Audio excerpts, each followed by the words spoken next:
ini Bang, ada 20 biji lencana, kenang-kenangan terakhir lencana penyidik KPK.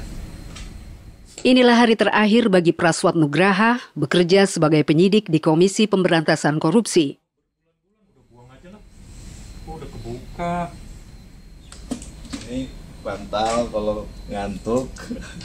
Biasanya kita tidur tuh di pojokan kalau habis OTT. Gelar apa? Kardus, terus tidur di pojok situ.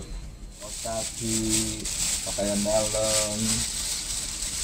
Ini untuk kita apa?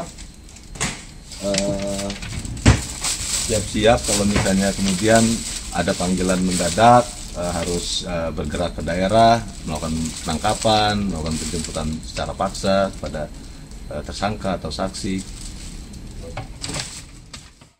Ia harus berkemas untuk meninggalkan tempat kerjanya usai diberhentikan oleh pimpinan KPK.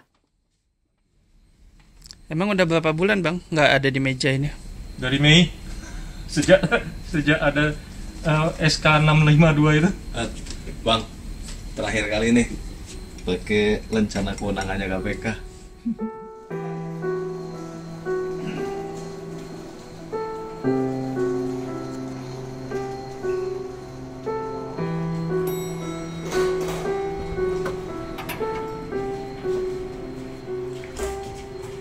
Praswat adalah satu dari 57 pegawai KPK yang dipecat. Pemecatan terjadi lantaran mereka gagal lolos seleksi tes wawasan kebangsaan.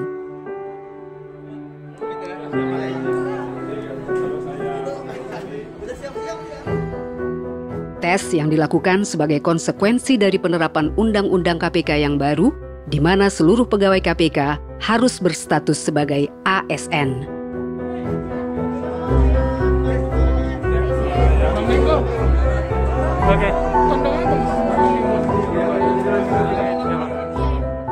Jadi out of context ditarik, bukan soal kinerja, performa, profesionalisme, atau kemudian prestasi dari masing-masing pegawai yang dihitung secara objektif, namun karena mereka sudah kehabisan akal, bagaimana untuk menyingkirkan orang-orang yang berintegritas ini, dan bagaimana untuk menghancurkan KPK dari dalam, maka dibuatlah satu tes mengada-ada namanya tes wawasan kebangsaan yang menurut mereka, versi mereka itu adalah benchmark untuk menilai seseorang itu Pancasilais atau tidak Pancasilais.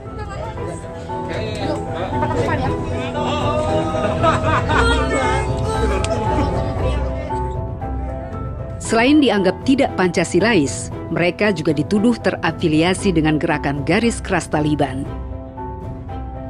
Kita sudah pernah membahas ini sebelumnya, bahwa di dalam KPK ada kelompok yang sangat mendominasi. Kelompok ini tetap ada meskipun ketua KPK-nya berganti-ganti. Merekalah penguasa sebenarnya KPK. Dan bukan kabar baru lagi bahwa di internal KPK ada yang namanya polisi Taliban. Stigma yang disematkan kepada mereka menimbulkan pro dan kontra di berbagai lapisan masyarakat. Teman-teman ayo ke lobby ya, yang 58 terutama, ayo teman-teman.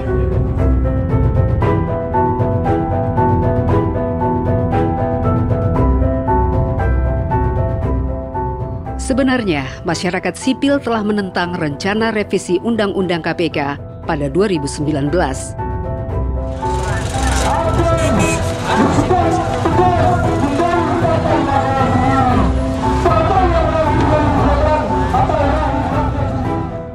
Rancangan Undang-Undang KPK yang baru dianggap membuat KPK tak lagi independen dalam kerja-kerja pemberantasan korupsi. Aturan baru ini juga dianggap sebagai alat untuk menyingkirkan pegawai KPK yang berintegritas.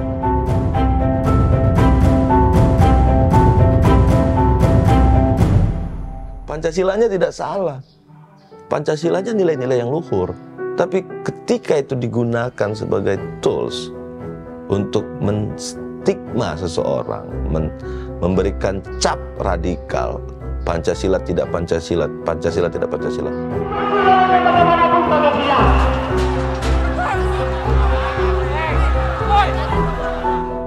Pancasila yang sejatinya adalah dasar negara justru digunakan rezim sebagai alat untuk melegitimasi kekuasaan.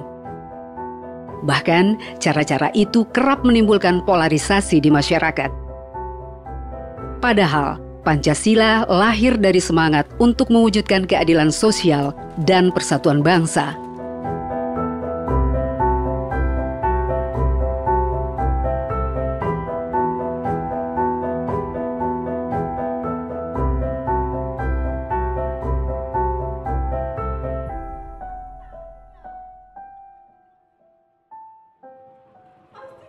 Pantaskah segala baik prasangka kepada mereka?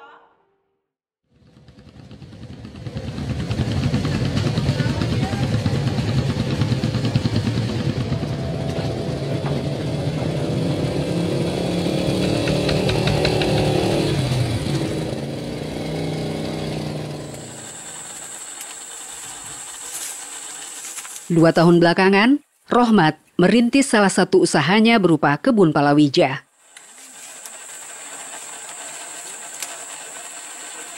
Bersama istrinya, ia merawat kebun ini di sela-sela pekerjaannya di sebuah perusahaan peternakan ayam. Ya pas ada waktu luang aja, kadang pas panen ya kadang tinggal ngelangsir aja, ibu yang metiknya. Musim kemarau adalah waktu yang tepat bagi Rohmat untuk memetik hasil. Nantinya, hasil panen kebun akan dijual kepada tengkulak.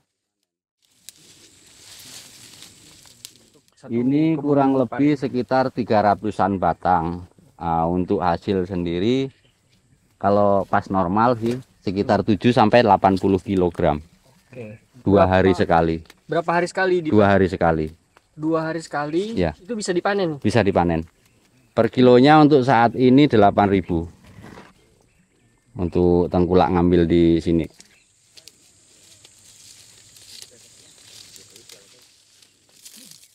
Wah, kalau sebelum di peternakan ini saya dulu kerjanya serabutan.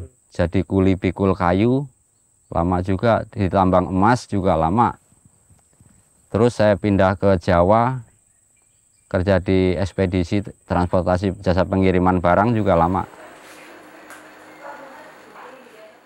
Usaha sampingan ini terwujud usai Rohmat bergabung dengan Credit Union Keling Kumang tahun 2007 silam.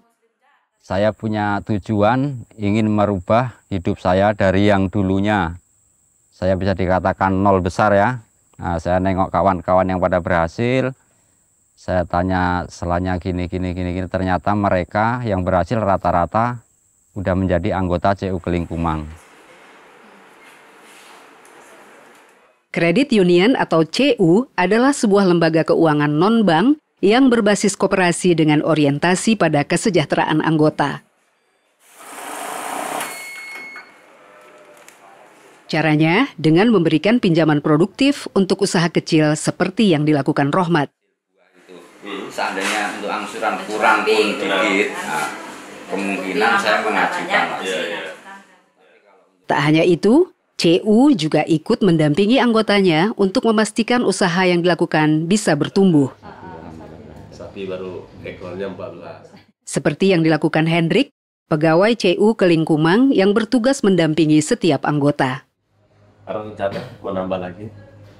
Untuk sementara ini sih belum tahu. Ya kemungkinan kedepannya sih ya tetaplah. Tapi untuk sementara ini belum kita tuntaskan dulu yang udah kita jalani ini ya. Karena itu hubungan relasi dengan anggota itu harus kuat. Nah, kalau hubungan kita dengan anggota itu kuat, maka trust itu bisa dijaga. Makanya kita itu kan ada namanya pertemuan tahunan, ada namanya pertemuan, kami nyebutnya GAU anggota, pertemuan rindu anggota. Kita mengunjungi anggota-anggota lama di berbagai tempat, kita kumpul malam hari. Kita diskusi apa masalah yang mereka hadapi.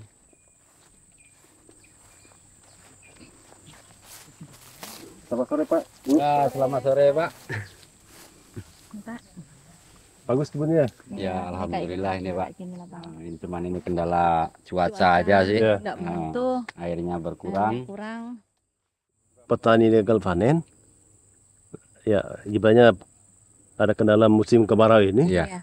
dia kan bisa ya dari perjanjian awal itu bisa diperpanjang, restruk, Iya, diperbarui. Iya. Jadi ibaratnya beban yang mau ngomong misalnya 1 juta, dia bisa ringan lagi, lebih dari setengah itu, gitu.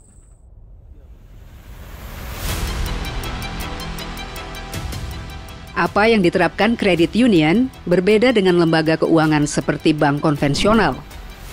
Umumnya, bank konvensional berorientasi pada keuntungan. Semakin banyak dan besar pinjaman dari nasabah, dipastikan pula semakin besar keuntungan yang didapat dari bunga pinjaman.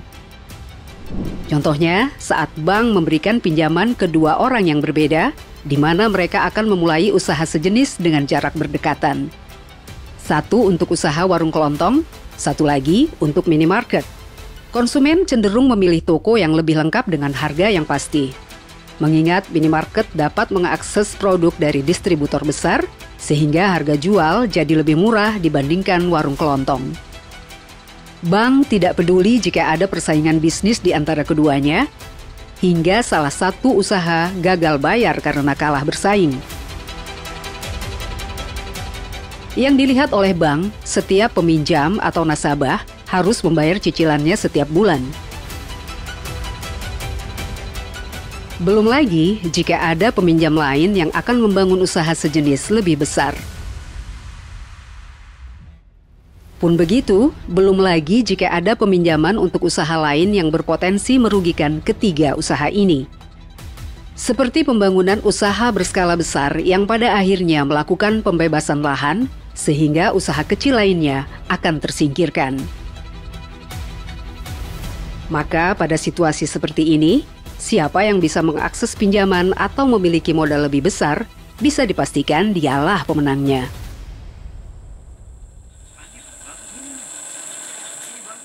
Konsep yang diterapkan CU inilah yang membuat usaha Rohmat terus bertumbuh.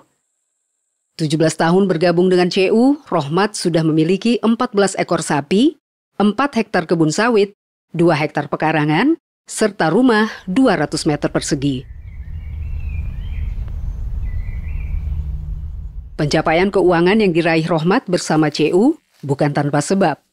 Penerapan sistem ekonomi berkeadilan membuat usaha yang dilakukan Rohmat dan anggota CU lainnya berkembang. Gambarannya seperti ini. Kepemilikan bank konvensional terkonsentrasi kepada pemilik saham besar. Mereka inilah yang nantinya menentukan kemana arah kebijakan finansial sebuah bank. Belum lagi, distribusi manfaat keuangan hanya dikendalikan segelintir elit. Sementara nasabah hanya menjadi penonton.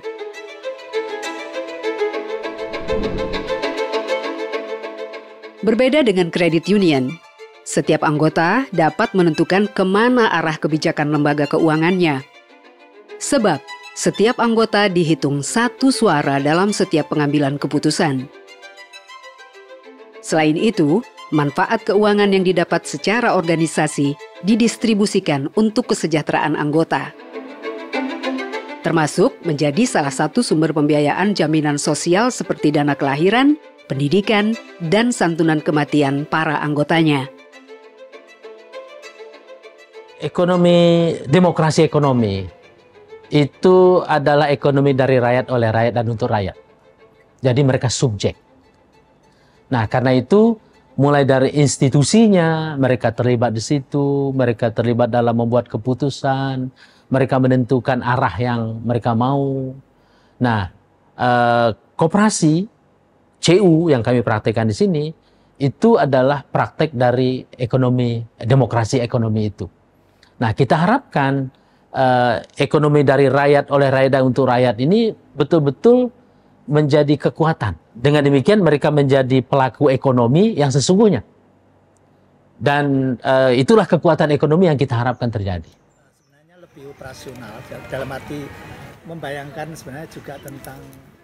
Salah satunya yang diusulkan Hatta itu kan memperkuat yang namanya ekonomi koperasi. Ini juga eksperimen dan saya kira juga ada perdebatan, termasuk di UGM kita ngomongin ekonomi Pancasila dalam makna ekonomi kerakyatan. Jadi dimensi ontologi dari ekonomi Pancasila itu ya ekonomi kerakyatan. Yang ngerawat sih aku. Kebanyakan ibu. CU itu membantu 50% dari biaya persalinan. Memang diwujudkan dengan buku tabungan. Intinya anak saya lahir perocot pun udah jadi anggota. Jadi anak CU. Terus anak-anak saya yang lain pun udah dari kecil juga saya masukkan CU semua. Mana yang sekolah itu untuk persiapan biaya dari awal udah saya siapkan. Jadi kayak CU kan ada tabungan khusus untuk anak sekolah juga. Jadi nanti dikala anak saya udah menginjak di jenjang pendidikan yang tinggi, terus kondisi badan saya udah tidak mampu kerja, saya udah tidak khawatir lagi.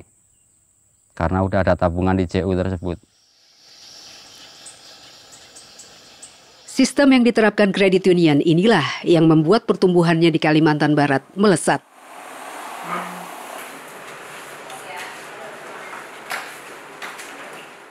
Hingga akhir 2024, terdapat 51 kredit union dengan total anggota lebih dari 850.000 orang. Sementara total asetnya sebesar 9,4 triliun rupiah yang tersebar di seluruh Kalimantan Barat. Tapi pertumbuhan dan perkembangan CU bukan tanpa risiko.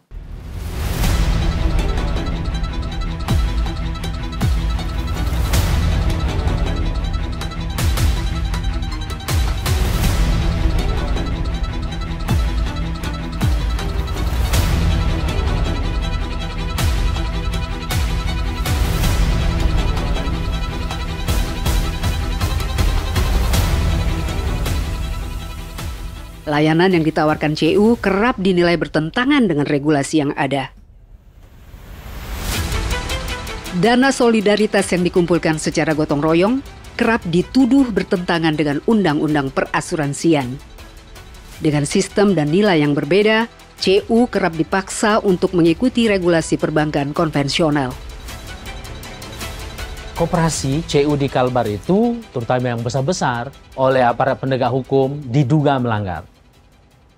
Melanggar undang-undang perbankan, tindak pidana pencucian uang, transfer dana, dan asuransi. Tapi waktu itu waktu dipanggil kita bilang, kita kooperatif, silakan periksa kami sedalam mungkin, seintensif mungkin, dan kira-kira hampir 1 tahun kami menjalani proses itu, dan kesimpulannya CU Kelingkumang tidak ada melakukan pelanggaran hukum. Namun, bagaimana mungkin penerapan ekonomi kerakyatan yang dijalankan CU justru dianggap bertentangan dengan regulasi yang berlaku di Indonesia? Sementara setiap regulasi yang dibuat semestinya berdasar pada nilai-nilai Pancasila yang berperan sebagai dasar negara? Maka pertanyaannya, apakah layanan yang diberikan kredit union ini bertentangan dengan nilai-nilai Pancasila?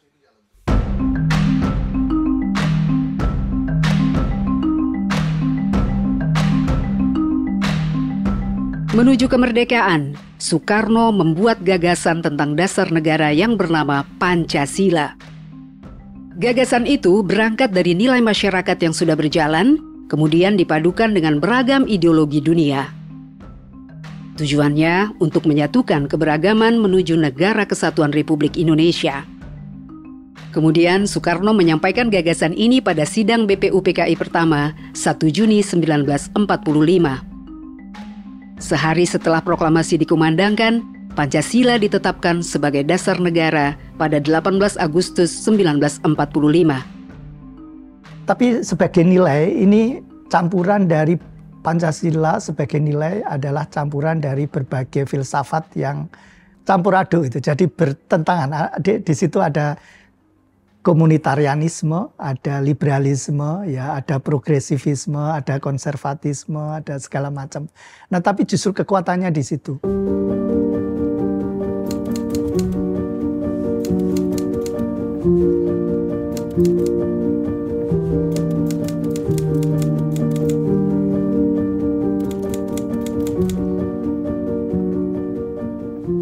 Juga dalam teori Notonegoro, ya, menyebut sila-sila itu sebenarnya nggak bisa dipahami sendiri-sendiri. merupakan satu kesatuan. Istilah Notonegoro saling mengkualifikasi dan memberi sifat satu sama lain. Jadi sila 1 tidak bisa dipisahkan dari sila 2 tidak bisa dari sila ketiga dari sila keempat, sila keempat dari sila kelima, dan seterusnya muter gitu.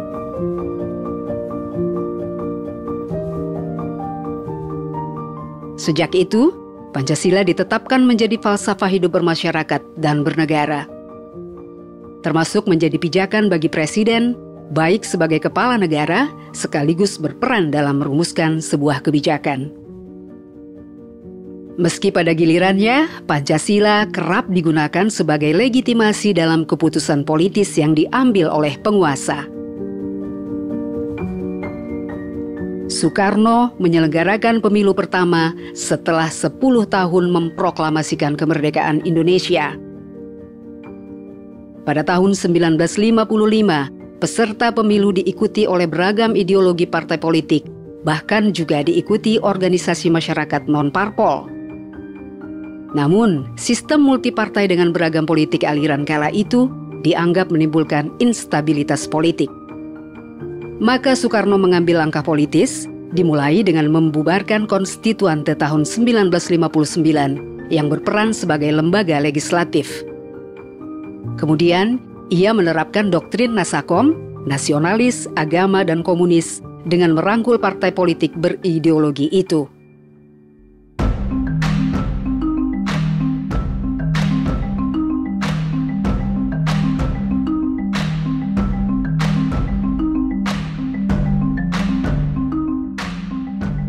Selanjutnya, Soekarno membentuk MPRS yang pada gilirannya mengeluarkan aturan pengangkatan presiden seumur hidup bagi dirinya.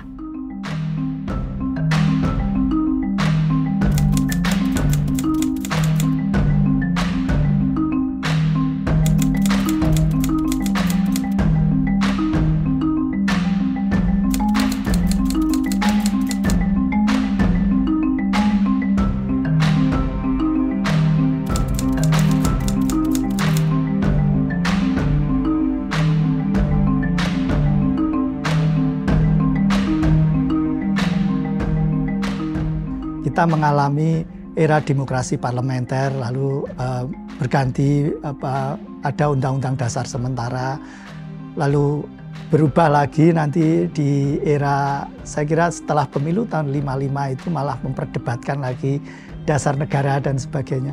Jadi lalu ada perubahan-perubahan mendasar sebenarnya dalam framework konstitusi kita.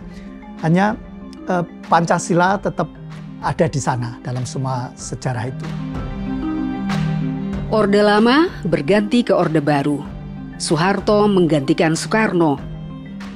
Upaya melegitimasi kekuasaan dengan mengatasnamakan Pancasila juga terjadi.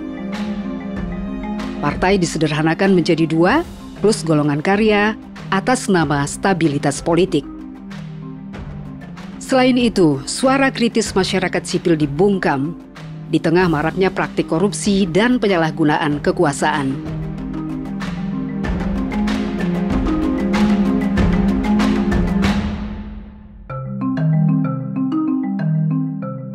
Pidato Soeharto inilah yang memunculkan reaksi dari kalangan masyarakat sipil dengan menyampaikan petisi 50. Petisi yang menolak monopoli tafsir presiden atas Pancasila dan penggunaannya sebagai senjata politik.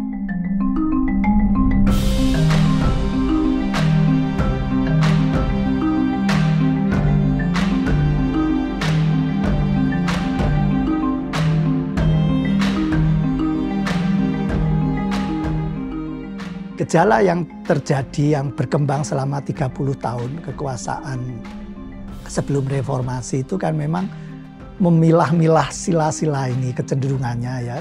Masing-masing sila diberi rumusan butir-butir, lalu ada berapa butir 36, lalu diperluas sampai 45 sampai akhir tahun Orde Baru itu. Lalu bergantilah era reformasi. Era yang meninggalkan otoritarianisme Soeharto.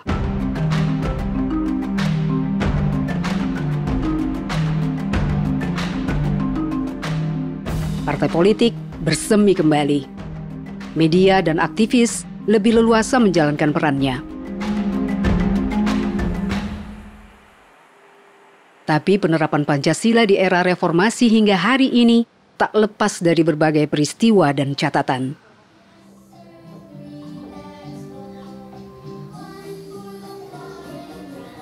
Seperti yang dialami Praswad.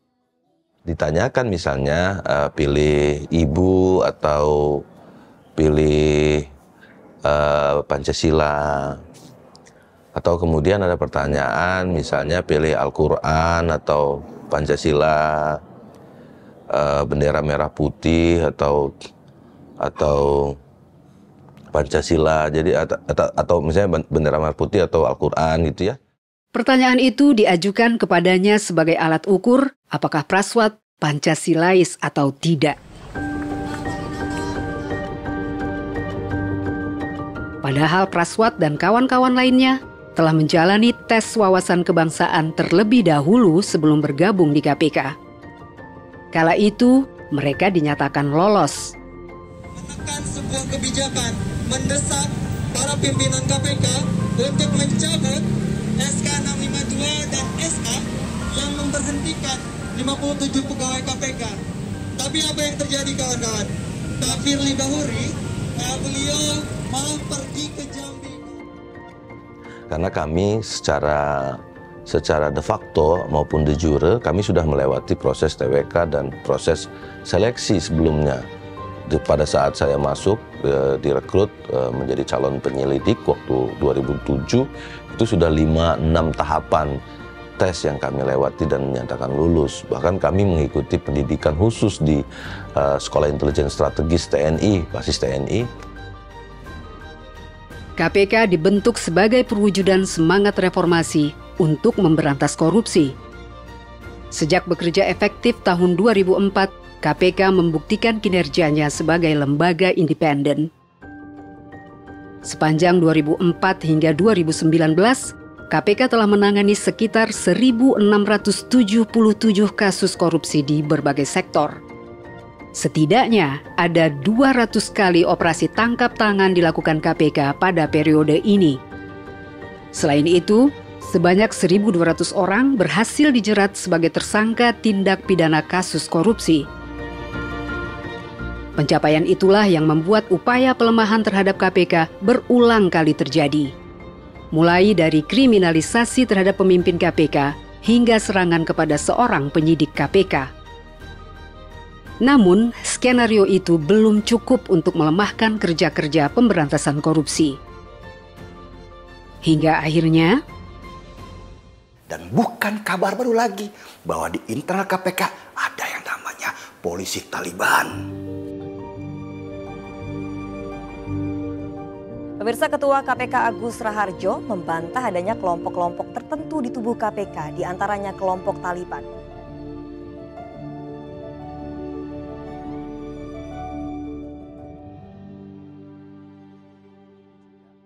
Kita tahu pada level tertentu Pancasila kemudian bisa menjadi atau diinterpretasikan atau dipergunakan ya jika kita mungkin tidak belajar dengan serius seksama tentang Pancasila, lalu efeknya lalu bisa polarizing juga, dan dalam arti polarisasi yang negatif ya, yang bisa jadi toksik dan pernisius. Dan puncaknya terjadi pada 2019. Undang-Undang KPK direvisi. Hasilnya, KPK tak lagi independen. Kini KPK berada di bawah kewenangan Presiden dan harus berstatus aparatur sipil negara atau ASN. Upacara pelantikan dan pengambilan sumpah janji pegawai negeri sipil Komisi Pemberantasan Korupsi Selasa 1 Juni 2021 dimulai. Kita tahu Undang-Undang KPK telah berusia 17 tahun. Perlu adanya penyempurnaan secara terbatas sehingga pemberantasan korupsi bisa makin efektif. Sekali lagi, kita jaga agar KPK tetap lebih kuat dibandingkan lembaga lain dalam pemberantasan korupsi. Dengan begitu, seluruh pegawainya harus melakukan serangkaian rekrutmen, salah satunya adalah tes wawasan kebangsaan. Karena tak memenuhi syarat, 57 pegawai dipecat. Teman-teman ayo ke lobby ya, yang 58 terutama, ayo teman-teman.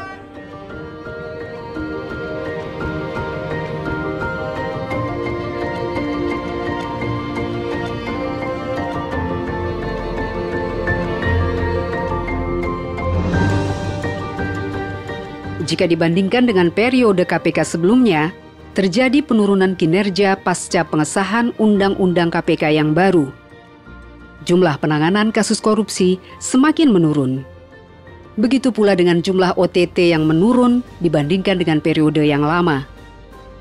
Sementara jumlah tersangka dari kasus korupsi cenderung stagnan. Bahkan, proporsi penindakan kasus korupsi bergeser dari pusat ke daerah.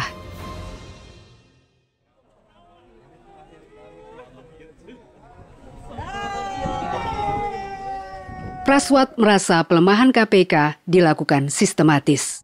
Ada campur tangan penguasa agar kerja-kerja pemberantasan korupsi bisa dikendalikan. Demi melanggengkan kekuasaan, dalih Pancasila pun digunakan. Itu karena apa? Karena tanpa adanya intervensi presiden, tidak mungkin seluruh kementerian secara harmonis itu tiba-tiba seragam dan menyatakan bahwa benar kami memang tidak pantas lagi berada di KPK, dan bahkan menurut Alexander Marwata kami tidak bisa lagi diobati. Artinya sudah mungkin sudah tidak bisa lagi, sudah tidak pantas lagi berada di Indonesia.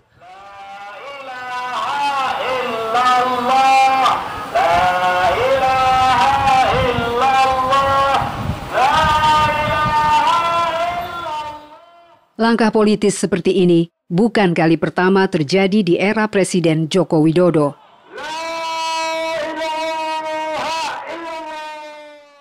Organisasi Hizbut Tahrir Indonesia dibubarkan pemerintah tanpa proses peradilan karena dianggap bertentangan dengan Pancasila. Adalah kalimat la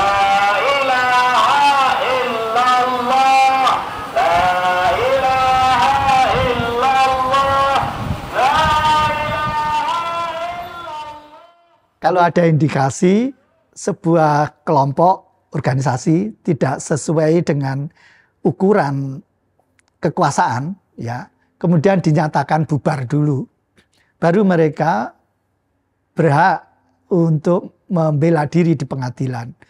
Ya kan gitu yang kasus apa undang-undang keormasan yang baru itu.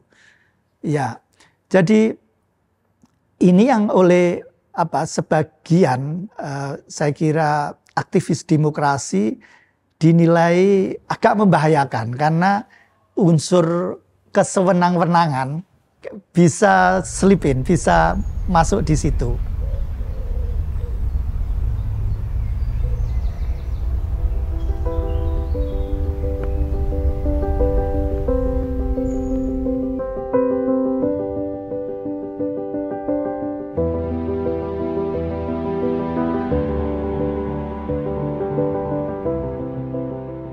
Inilah aktivitas rutin Kukuh setiap hari Minggu.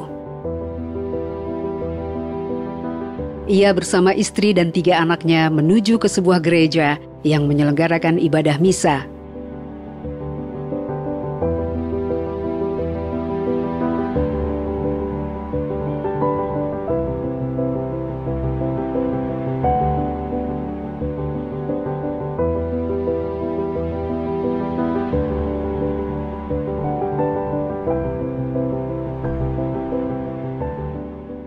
Namun Kukuh tidak ikut beribadah.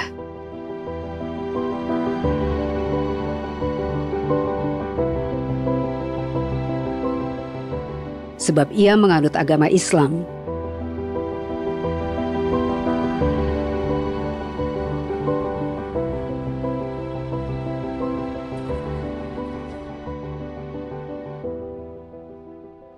Karena itu hak yang paling mendasar ya menurutku.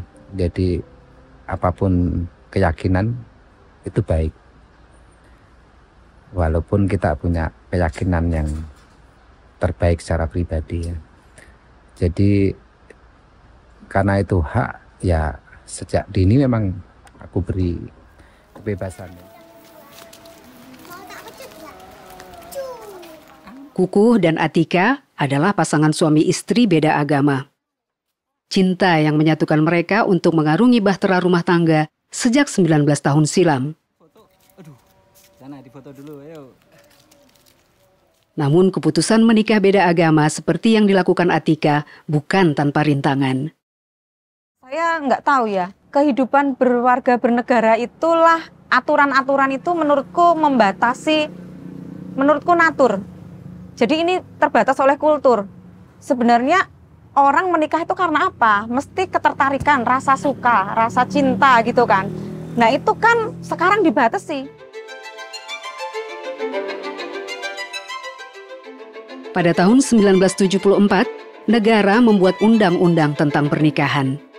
Salah satu pasalnya mengatur bahwa pasangan beda agama tidak difasilitasi oleh pemerintah. Artinya, setiap pasangan beda agama yang menikah tidak tercatat di catatan sipil. Konsekuensinya adalah mereka menjadi rentan ketika menghadapi persoalan hukum.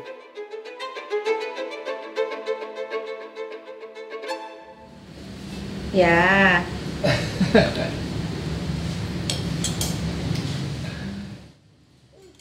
Jadi kan ada tujuan hidup yang dalam tanda kutip harus disamakan.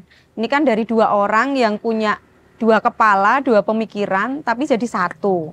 Nah kalau urusan keyakinan, urusan religiusitas itu masing individu monggo ya.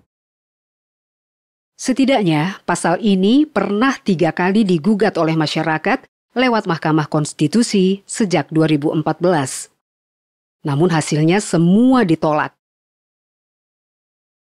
Bahkan pada tahun 2023, Mahkamah Agung membuat surat edaran di mana hakim pengadilan negeri tidak boleh mengesahkan pernikahan beda agama.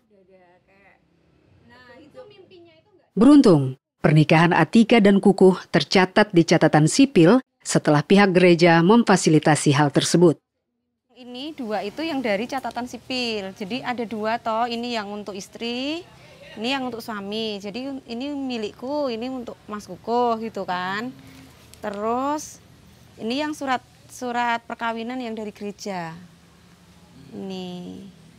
Itu ini. Terus ini ya janji perkawinannya dari gereja juga. Ini kakaknya sekarang. Kakaknya. Anarkis filosofis menyatakan kita untuk selalu kritis terhadap tindakan negara dan contoh-contohnya apa misalnya? Pemerintah itu kebetulan karena mereka juga sekelompok orang punya kepentingan, sering membuat hukum atau aturan sesuai dengan kepentingannya. Nanti kelompok lain juga membuat hukum dan aturan sesuai dengan kepentingannya. Dan akhirnya banyak undang-undang atau peraturan yang bertentangan satu sama lain. Nah termasuk menyangkut agama ini juga banyak yang bias kepentingan. Tapi dengan Pancasila kita bisa belajar kepentingan ini absah atau tidak absah. Jadi kadang-kadang undang-undang itu bisa salah. Ini yang menjadi penting bagi warga negara. Ya, nggak semua undang-undang di Indonesia itu sesuai dengan Pancasila.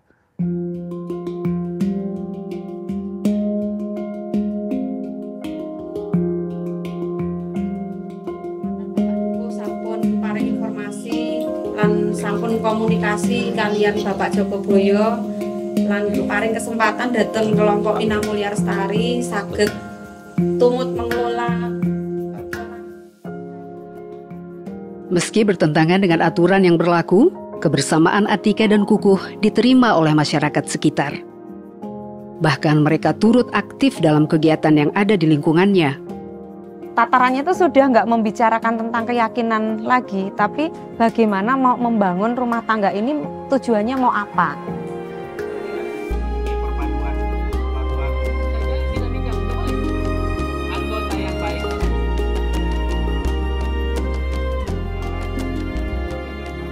Semangat perjuangan yang sama juga tumbuh secara kolektif di gerakan Credit Union Keling Kumang.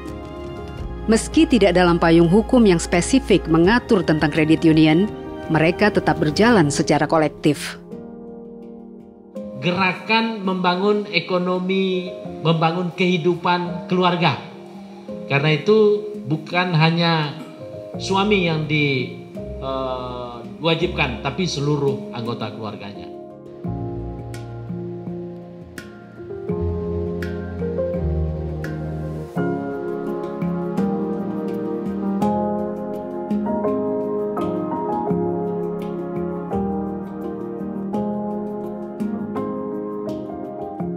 Sementara Praswat tetap pada pendiriannya, menegakkan keadilan dengan terus memberantas korupsi meski di tempat berbeda. Masih kemudian kami bergerak dan kami masih berkontribusi ke tengah masyarakat, melakukan advokasi, pendampingan publik. Kami masih masih mematerialkan nilai-nilai Pancasila itu dalam kehidupan kami sehari-hari sampai hari ini. Meskipun kami sudah dicap tidak Pancasilais.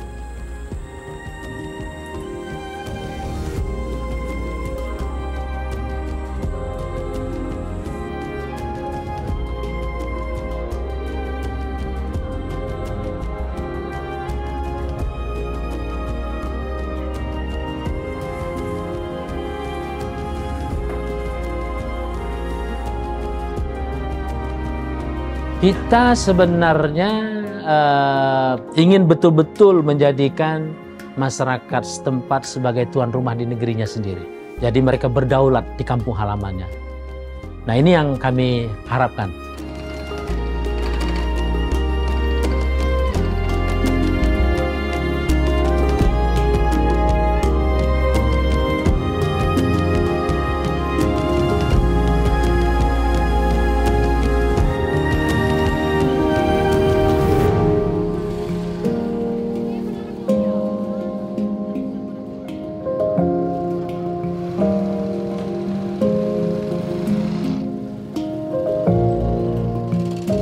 Jadi Pancasila itu menarik menurut saya karena menyajikan makna yang bisa kita pahami, kita interpretasikan, kita diskusikan, kita kembangkan, dan kita olah terus-menerus sebagai generasi baru yang hidup di zaman sekarang dan yang akan datang.